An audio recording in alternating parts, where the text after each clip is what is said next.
Tanawa guys, pag mananom ka din sa bukid guys, mahinog ra siya diri sa punuan. Mao ni nga saging nga tundan guys. O tingnan mo. Mga hinog na. So puputulin natin.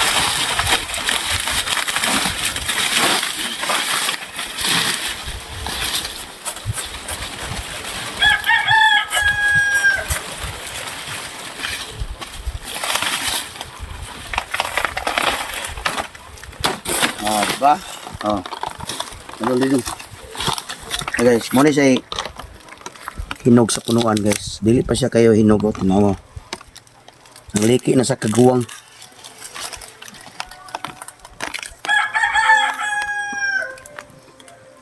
Tamis kayo basta hinog sa punuan.